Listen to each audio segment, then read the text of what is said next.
اب یہ نکاح والا عمل کس طرح بہتر سے بہتر بنے، کس طرح اس میں خیر آئے، کیسے اس میں برکتیں آئے، تو وہ بھی نبی اکرم صلی اللہ تعالیٰ علیہ وسلم نے اپنے ارشادات سے واضح کر دیا۔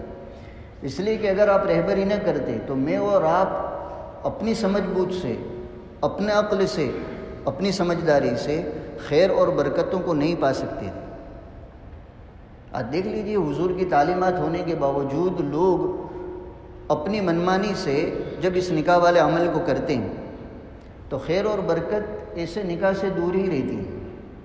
خیر اور برکت تو نکاحوں میں اسی وقت آئے گی جب اس نکاح کو نبی اکرم صلی اللہ تعالیٰ علیہ وسلم کے بتائے ہوئے طریقوں پر کیا جائے۔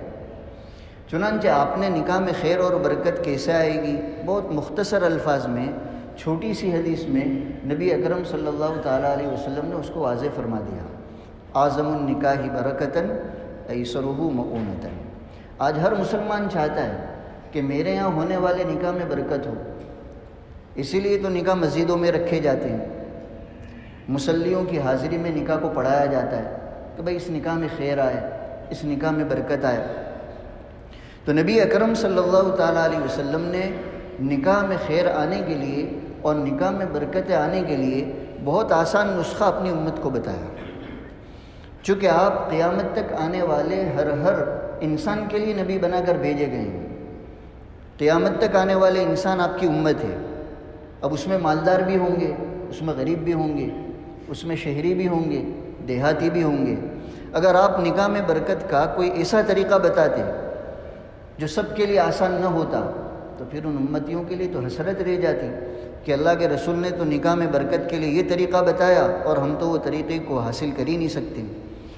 اگر یہ کہا جاتا کہ نکاح میں برکت اس وقت آئے گی جب یہ نکاح کا انعقاد حرمین شریفین میں ہوگا، تب حرمین شریفین میں جا کر نکاح کرنے والے کتنے مسلمان ہوں گے، مشکل ہو جاتا۔ اگر یہ کہا جاتا کہ نکاح میں برکت اس وقت آئے گی جب اس میں زیادہ سے زیادہ خرچ ہو، پورے محلے کو، پورے شہر کو دعوت دی جائے تب جا کر اس میں برکت آئے گی، تو کتنے لوگ اس کو پورا کر سکتے تھے۔ آپ نے ایسا بہترین نسخہ بتایا کہ ہر امتی، چاہے وہ غریب ہو، چاہے وہ مالدار ہو، چاہے وہ شہر کا رہنے والا ہو، چاہے وہ دیہات کا رہنے والا ہو، بڑی آسانی سے اپنے یہاں ہونے والے نکاح میں برکت کو لا سکتا ہے۔ بس ضرورت اس نسخے کو اپنانے کی ہے، اس طریقے کو عملی جامہ پہنانے کی ہے جو نبی اکرم صلی اللہ تعالیٰ علیہ وسلم نے بتایا ہے، اور وہ بہت آسان نسخہ ہے۔ آپ فرماتے ہیں سب سے زیادہ برکت نکاح میں اس وقت آتی ہے جب اس نکاح میں خرچ کم سے کم کیا جائے۔ ایسرہ مؤونتاً، جتنا کم خرچ والا نکاح ہوگا اتنی اس میں برکت آئے گی۔ تو ہم خرما ہم ثواب والا معاملہ ہوا کہ امت کے پیسے بھی کم خرچ ہو اور برکت بھی زیادہ سے زیادہ نصیب ہو۔ نبی اکرم صلی اللہ تعالیٰ علیہ وسلم نے بھی اپنے نکاح بہت سادہ کیے۔ آپ کی حیات طیبہ میں صحابہ اکرام کے نکاح بہت سادہ ہوا، تفصیلات حدیث کی کتابوں میں ہیں۔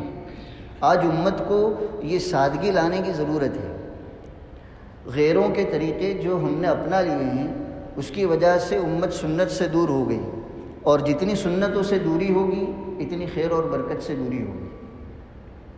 زیادہ سے زیادہ خرچ کا معاملہ اور حد سے زیادہ اہتمامات، اتنے کپڑے ہونے چاہیے، اتنی دعوت ہونی چاہیے، اتنی تیاریاں ہونی چاہیے، یہ سب تکلفات کی شریعت نے اجازت نہیں دی، نہ اس کی ترغیب دی۔ سادہ سے سادہ نکاح اختیار کرنے کی ترغیب دی گئی۔ آج اس نسخے کو اپنانے کی ضرورت ہے، اور خاص کر جن مسلمانوں کو اللہ تعالیٰ نے ثروت سے، دولت سے نوازا ہے، ان کو خصوصیت کے ساتھ اس نسخے کو اپنانے کی ضرورت ہے۔ ایک غریب آدمی اس سنت پر عمل کرے گا، لوگ اس کو اس کی مجبوری سمجھیں گے کہ یہ کر بھی کیا سکتا تھا، لیکن جس کو اللہ تعالیٰ نے مال اور دولت سے نوازا ہے وہ اگر حضور کی سنت پر عمل کرے اور لوگوں کے سامنے یہ نمونہ پیش کرے سادگی والے نکاح کا، تو یہ ہو سکتا ہے بہت سو کی زندگیوں پر اثر انداز بن جائے، اور امت کے لیے اور امت کے لوگوں کے لیے نکاح کا معاملہ کتنا آسان ہو جائے۔ آج کتنے نکاح محض ان ضروری اخراجات جو ہم نے اپنے طور سے ضروری سمجھ لیے ہیں، کتنوں کے نکاح رکے ہوئے ہیں، کتنی بیٹیاں اپنے گھروں پر ویسے ہی بغیر نکاح کے رہ رہی ہیں۔ تو نبی اکرم صلی اللہ تعالیٰ علیہ وسلم کے اس بتائے ہوئے نسخے کو اپنانے کی ضرورت ہے۔ جتنی سادگی سے نکاح کرو گے اتنی خیر اور برکت اس میں آئے گی۔ آج مسلمان یوں سمجھتا ہے مال میرا ہے، میں نے کمایا ہے، میں جس طرح چاہوں خرچ کروں، جتنے چاہے جتنے دنوں کی دعوتیں رکھنا چاہوں رکھوں، جس طرح چاہوں خرچ کروں۔ نہیں، یہ ہماری غلط فہمی ہے۔ مالداروں کو بھی جو اللہ نے مال دیا ہے، یہ مال ان کے پاس اللہ کی امانت ہے۔ جس طرح ہمیں کمانے کے معاملے میں پابند بنایا گیا کہ حلال طریقے سے کمائیے، حرام سے اپنے آپ کو بچائیے، ایسے ہی خرچ کرنے کے معاملے میں ہمیں آزادی نہیں دی گئی کہ جہاں چاہو خرچ کر لو۔ پابند بنایا گیا۔ اللہ اور اس کے رسول نے ہمیں بتلایا ہے اپنی ضرورتوں میں ضرورت کے مطابق خرچ کرو، اللہ کی رضامندی والے راستے میں خرچ کرو۔ آزاد نہیں چھوڑا گیا کہ جہاں چاہو وہاں خرچ کر لو۔ اسی لیے کل قیامت کے دن جو ہر انسان کو 5 سوالوں کے جواب دینے ہیں، اور آپ نے بھی تعلیم میں سنا ہوگا نبی اکرم صلی اللہ تعالیٰ علیہ وسلم کا ارشاد کہ کسی بھی انسان کے قدم قیامت کے دن پروردگار کے سامنے سے ہٹ نہیں سکتے جب تک 5 چیزوں کا وہ جواب نہ دے دیں۔ وہ 5 چیزوں میں 5 سوالات میں 2 سوال کا تعلق مال سے ہے۔ وعن مالہ من این اکتسبہ وفیما انفقہ، کہ یہ مال کہاں سے کمایا، اس کا بھی جواب دینا پڑے گا۔ اگر حرام کمایا تو جواب کے لالے پڑ جائیں گے، مشکل ہو جائے گا معاملہ۔ اور ساتھ میں ایک سوال اللہ تعالیٰ یہ بھی کریں گے کہ جو روزی ہم نے دی تھی، جو مال تم نے کمایا تھا، اس کو کہاں خرچ کیا۔ تو خرچ کرنے کے معاملے میں ہم آزاد نہیں ہیں۔ آج بہت سے لوگ اسی غلط فہمی میں، جب ان کو ٹوکا جاتا ہے کہ بھئی یہ فضول خرچی کیوں کی جا رہی ہے، تو بعض جواب دینے والے جواب دیتے ہمارا مال ہے، ہم مالک ہیں، ہماری مرضی کے مالک ہیں، جہاں چاہے خرچ کریں۔ یہ بہت بڑی غلط فہمی ہے۔ اگر ہم نے غلط جگہ پر مال کو خرچ کیا، گناہ کے کاموں میں مال کو خرچ کیا، یا جہاں ضرورت تھی وہاں ضرورت سے زیادہ خرچ کیا، کل کو اللہ تعالیٰ کی بارگاہ میں اس کا بھی جواب دینا ہوگا۔ یہ نقطہ سمجھنے کی ضرورت ہے۔ حضرات صحابہ نے نبی اکرم صلی اللہ تعالیٰ علیہ وسلم کی ذات اقدس سے اور آپ کی تعلیمات سے نسخے کو سمجھا تھا۔ آج مجھے اور آپ کو بھی یہ سمجھنے کی ضرورت ہے۔ بہت سے صحابہ کو اللہ تعالیٰ نے مال کی نعمت سے نوازا تھا، بہت مالدار تھے۔ انہی میں حضرت عثمان رضی اللہ تعالیٰ عنہ بھی، جن کو اللہ تعالیٰ نے کثیر مقدار میں مال دیا تھا، حتیٰ کہ ان کا لقب بھی ہو گیا تھا غنی۔ عثمان غنی ان کو کہا جاتا ہے۔ ان کا نام تو صرف عثمان ہے، غنی تو ان کو اللہ تعالیٰ نے چونکہ مال کی نعمت سے نوازا تھا، اس لیے لوگ ان کو غنی بھی کہتے ہیں، عثمان غنی۔ چنانچہ کتابوں میں آتا ہے کہ نبی اکرم صلی اللہ تعالیٰ علیہ وسلم کا معمول یہ تھا کہ آپ کے پاس اگر کوئی ضرورت مند اپنی ضرورت لے کر آتا تھا تو آپ کبھی کسی ضرورت مند کو منع نہیں فرماتے، اس کی ضرورت کو پورا کرتے تھے۔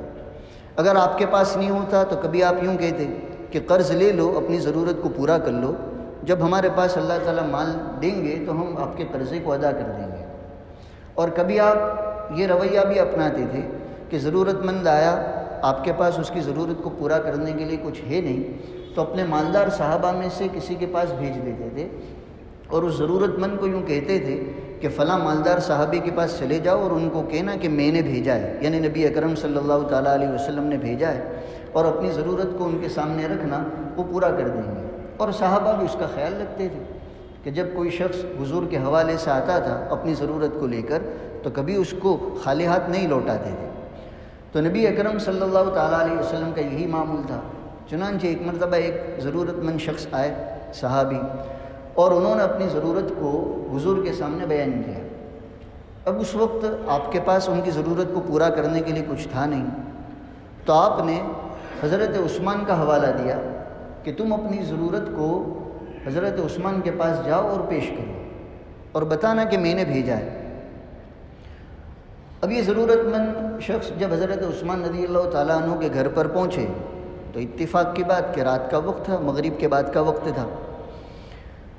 جب حضرت عثمان کے گھر کے قریب پہنچے تو دیکھا کہ اندر سے کچھ زور سے آواز آ رہی ہے غصے کی۔ اب یہ ضرورت مند شخص ٹھٹک گیا کہ یہ کیا بات ہے۔ اس نے غور سے سنا کہ کیا ہو رہا ہے، تو جب سنا تو پتہ چلا کہ حضرت عثمان اپنے گھر والوں کو اس بات پر تنبیہ کر رہے ہیں، ڈانٹ رہے ہیں کہ تم نے یہ چراغ کی بتی کو اتنا اونچا کیوں رکھا ہے، اس میں تیل زیادہ خرچ ہوتا ہے۔ بجلیاں تو تھی نہیں، رات کے وقت میں یہی چراغ جلائے جاتے تھے، بتیاں ہوتی تھی جو تیل میں ڈوبی رہتی تھی اور اسی سے روشنی ہوتی تھی۔ تو گھر والوں نے اس بتی کو تھوڑا زیادہ اونچا کر دیا تھا، جس کی بنا پر تیل زیادہ خرچ ہو رہا تھا۔ تو حضرت عثمان اس پر ٹوک رہے تھے کہ تم نے یہ بتی کو زیادہ اونچا کیوں کیا ہے، تو تیل زیادہ خرچ ہوگا۔ ابھی آدمی نے جب یہ بات سنی تو وہ تو ششدر رہ گیا، پریشان ہو گیا کہ بھئی جو شخص اپنی بیوی کو ذرا سی چراغ کی بتی کو اونچا ہونے پر اتنا ڈانٹ رہا ہو، ٹوک رہا ہو، وہ میری ضرورت کو کیا پورا کرے گا؟ اور بیوی بھی کون؟ جو نبی اکرم صلی اللہ تعالیٰ علیہ وسلم کی صاحبزادی حضرت عثمان کے نکاح میں حضور کی 2 بیٹیاں ایک کے بعد دیگر آئی ہے، حضرت رقیہ اور ان کے انتقال کے بعد حضرت ام کلثوم۔ تو حضور کی بیٹی ان کے نکاح میں، اور وہ اتنی ذرا سی بات پر ڈانٹ رہے، تنبیہ کر رہے ہیں۔ تو اس شخص کے تو حوصلے ہی پست ہو گئے کہ میں کیا اپنی ضرورت اسے شخص کے سامنے بیان کروں جو اتنی معمولی بات پر تنبیہ کر رہا ہو۔ تو وہ بجائے حضرت عثمان کے پاس جانے کے واپس آ گئے۔ اب حضور کا یہ بھی معمول تھا کہ اگر کسی ضرورت مند کو کسی کے حوالے کیا ہو تو بعد میں پوچھتے تھے بھئی کیا ہوا، ہم نے جو بھیجا تھا تمہارا وہ کام بنا یا نہیں، ان صحابی نے تمہاری اس ضرورت کو پورا کیا یا نہیں۔ ان سے بھی حضور نے پوچھا، انہوں نے پورا ماجرا جو واقعہ پیش آیا تھا بیان کر دیا کہ اللہ کے رسول میں گیا تھا آپ کی ہدایت کے مطابق، لیکن وہاں تو میں نے دیکھا کہ اس طرح کا ڈانٹ اور تنبیہ ہو رہی، تو میری ہمت ہی نہیں ہوئی کہ میں اپنی ضرورت ایسے شخص کے سامنے بیان کروں۔ حضور نے کہا نہیں جاؤ۔ تو دن کے وقت گئے، حضرت عثمان سے اجازت لی، جا کر اپنی ضرورت کو پیش کیا۔ جتنی ضرورت تھی حضرت عثمان نے اس سے بہت زیادہ دیا فوراً ہی۔ اب یہ شخص پریشان ہو گیا اور اس نے رات والا قصہ سنایا کہ آپ تو بتی کی ذرا سے اونچا ہونے پر اتنا ڈانٹ رہے تھے، تو میں تو یہ سوچ میں پڑ گیا تھا کہ میری ضرورت تو زیادہ آپ کیسے پورا کریں گے، اور آپ نے تو ضرورت سے بہت زیادہ دیا۔ اس پر حضرت عثمان رضی اللہ تعالیٰ عنہ نے جو جواب دیا ہے وہ جواب مجھے اور آپ کو یاد رکھ کر زندگی میں اپنانے کی ضرورت ہے۔ حضرت عثمان رضی اللہ تعالیٰ عنہ نے کہا بندے خدا تو ہم کو سمجھا ہی نہیں، یہ مال اللہ کی نعمت ہے، اللہ کی امانت ہے، اللہ اس کے رسول نے جہاں ہمیں خرچ کرنے کے لیے کہا ہے، جہاں اجازت دی وہاں ہم پورا مال خرچ کر دیں گے، لٹا دیں گے، اور جہاں خرچ کرنے سے منع کیا ہے وہاں ایک پائی بھی خرچ کرنا ہمیں گوارا نہیں ہوگا۔ ضرورت سے زائد خرچ کرنے کو شریعت نے فضول خرچی بتایا ہے، وہاں ایک پائی بھی ہم خرچ نہیں کریں گے۔